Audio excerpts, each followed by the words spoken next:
নিত্যপণ্যের বাজার এবং তদারকি নিয়ে জানাতে এবার রাজশাহী থেকে আমাদের সাথে যুক্ত হচ্ছেন সহকর্মী মুস্তাফিজুর রহমান। মুস্তাফিজ, নিত্যপণ্যের বাজার দর সম্পর্কে জানাবেন।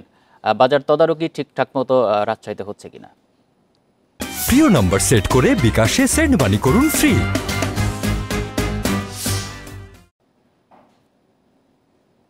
গেল কয়েকদিন থেকে এই বাজার যে ঊর্ধ্বগতি ছিল এখন কিন্তু অনেকটাই বলতে পারি যে নিম্নমুখী, অর্থাৎ সাধারণ যে পণ্যগুলো রয়েছে, নিত্যপণ্য যেগুলো রয়েছে সেগুলোর দাম কেজি প্রতি 5 থেকে 10 টাকা করে কিন্তু কমেছে। এবং ব্রয়লার মুরগি যেটি 180 টাকা বা 70 টাকা এর নিচে পাওয়া যাচ্ছিল না, আজকে কিন্তু সেটি বিক্রি হচ্ছে 140 থেকে 50 টাকার মধ্যে। এবং অন্যান্য যে সবজিগুলো রয়েছে সেগুলোরও কিন্তু বেশ দাম কমেছে। এখন আমরা যদি আজকে রাজশাহীর বাজারে বলি, রাজশাহীর বাজারে আজকে আলু বিক্রি হচ্ছে যেটি 55 টাকা কেজি বিক্রি হতো, সেটি আজকে বিক্রি হচ্ছে 50 টাকা কেজি দরে।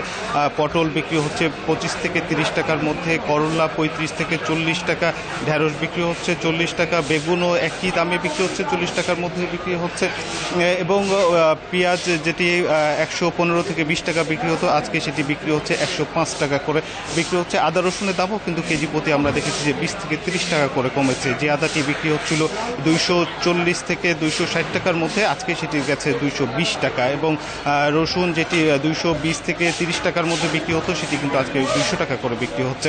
এবং প্রত্যেকটি পণ্যেই কিন্তু আমরা প্রভাব পড়তে দেখছি। এবং বিশেষ করে এখানে যারা আন্দোলনরত শিক্ষার্থীরা ছিলেন তাদের একটি প্রভাব রয়েছে, অর্থাৎ তাদের যে মনিটরিং বা নজরদারির যে বিষয়টি রয়েছে, তারা কিন্তু প্রতিনিয়তই তাদের একটি দল বাজারে আসেন এবং যারা বিক্রেতা রয়েছেন তাদের সঙ্গে কথা বলেন এবং দামের বিষয় নিয়ে বেশ তারা সতর্ক রয়েছে এবং সজাগ রয়েছে, যার ফলে এখানে কিন্তু দামের প্রভাবটা পড়েছে। এবং এখানে একটি বিষয় উল্লেখ করার মতো যে এর আগে যেমন বলা হতো যে সিন্ডিকেট রয়েছে, অর্থাৎ সেটি মাংসের বাজারে হোক, ডিমের বাজারে হোক, অথবা সবজির বাজারে হোক, বা মধ্যস্বত্বভোগী যে ফরিয়াদের যে আধিপত্য, সেটি কিন্তু ক্রমান্বয়ে কমে আসছে, যারই প্রভাব কিন্তু পড়ছে বাজারগুলোতে। এবং প্রতিনিয়ত মনিটরিংয়ের যে বিষয়টি রাখছে, তার ফলেও কিন্তু বাজারে এই যে সবজির দামগুলো সেগুলো কিন্তু এখন অনেকটাই বলা যেতে পারে যে সাধারণ মানুষের নাগালের মধ্যে রয়েছে। এবং আমরা এখন দেখেছি যে আজকে যে পাইকারি বাজার এবং খুচরো বাজার দুটোর যে পার্থক্য খুব বেশি নয়, অর্থাৎ পাইকারিতে যেটি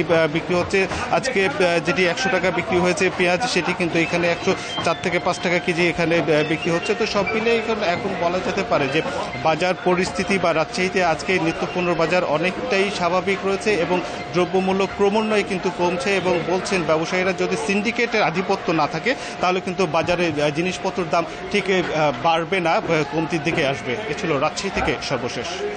রাজশাহী থেকে জানাচ্ছেন সহকর্মী মুস্তাফিজুর রহমান।